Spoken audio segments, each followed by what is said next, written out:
A very popular phrase used in many workplaces is that of safety first. And of course, the first thing it talks about is safety of the worker, safety of the environment. It's particularly important when you deal with any electronic devices, particularly PCs, because these are electrical devices. They contain all sorts of potential hazards. So it's important for you not only to make sure that you're not injured, but that you also don't damage the components inadvertently because of electrostatic discharge. So let's just take a few moments to step through computer safety and help you avoid any sort of damage to yourself or others. To begin with, we want to talk about ESD, or component safety. And if you don't know what ESD is, we're actually going to go through it in a moment and all of what it entails. So first, the question comes, what is ESD other than a clever sounding acronym? It stands for electrostatic discharge.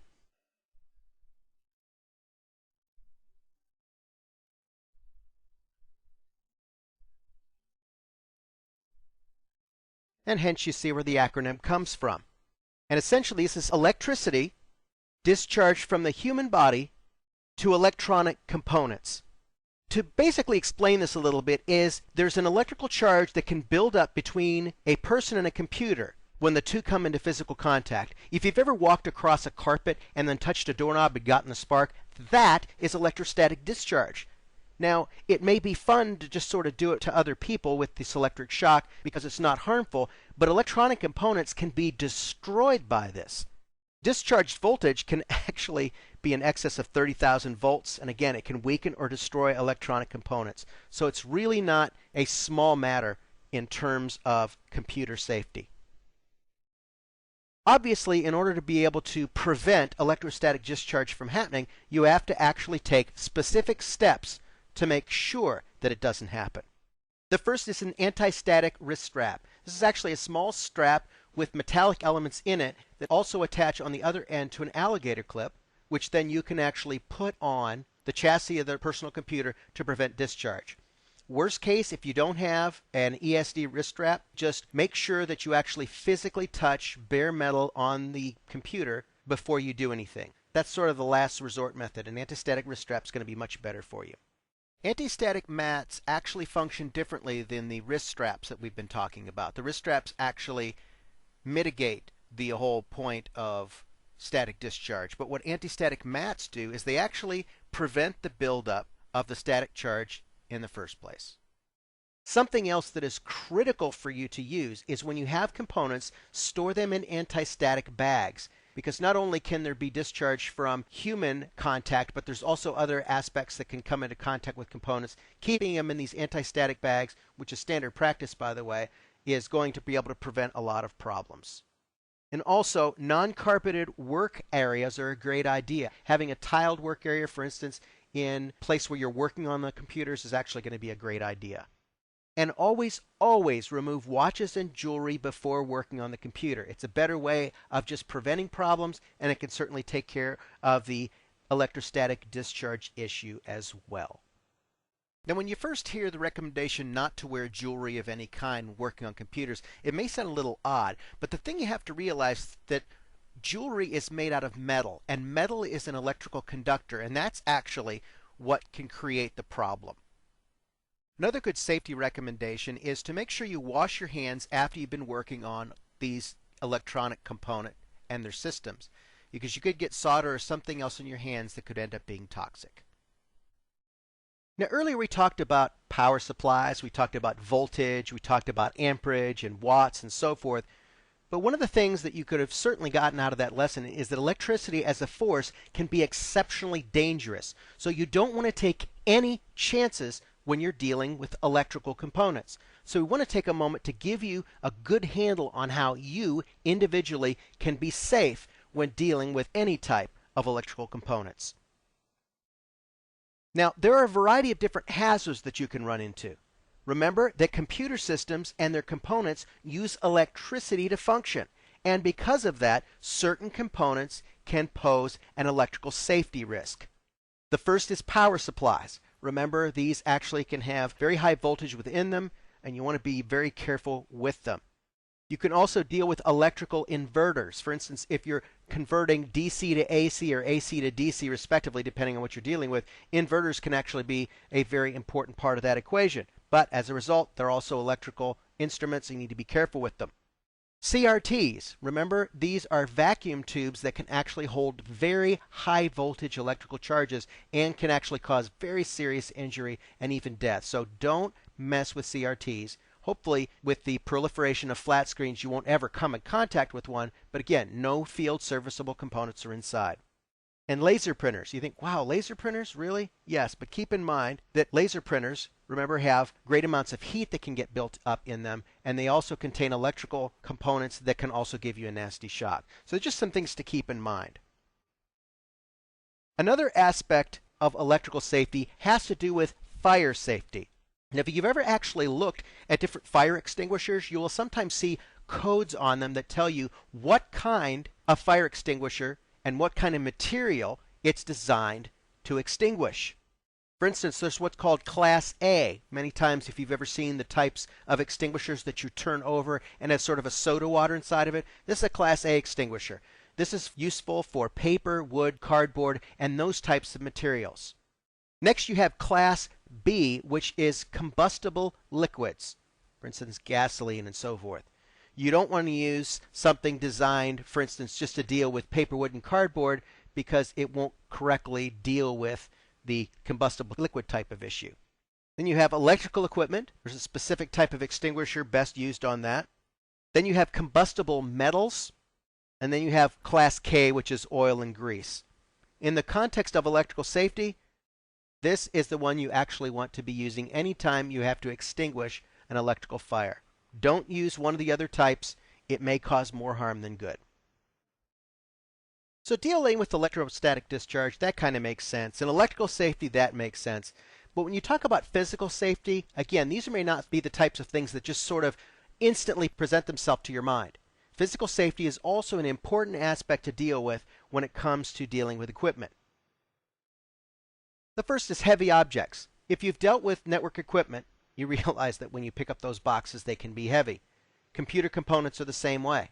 You want to be very, very careful with dealing with things that are exceptionally heavy because it can cause you permanent damage.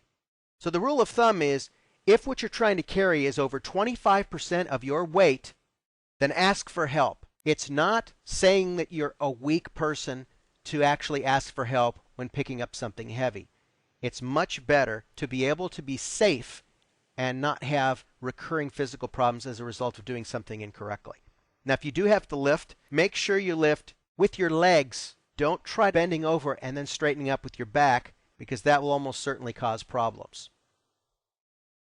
In addition to dealing with heavy objects, there are also physical aspects of things that have to do with cable management. Good cable management should be used when installing a computer system, and there's many benefits. It's going to reduce the possibility of trip hazards, it protects cables from damage, and it helps maintain proper equipment functionality. It can help you with ventilation issues, particularly in a data center or a comm closet type of environment. And again, you want to be able to prevent tripping hazards. So we looked at the other example before of a very, what we like to call, rat's nest of cabling, and this is much better. There are actually various wire guides and cable management systems that you can use, particularly in network equipment cabinets and so forth, and this is a much better way of being able to do this. The other thing I want to point out is that you notice here everything is labeled, and it's important to make sure that you have your cables labeled correctly, because if you ever have to actually try to trace something down, it can be very cumbersome if you just come to this wall of cabling and you really don't know which one you need to deal with. So cable management is not just an afterthought, but an important part of a well-functioning environment. The other thing about computer components is sometimes they can be quite warm. Now, they may not almost be on fire as we see in this picture, but it's still important to know how to deal with hot components. Power supplies are going to be warm because electrical energy is going through them.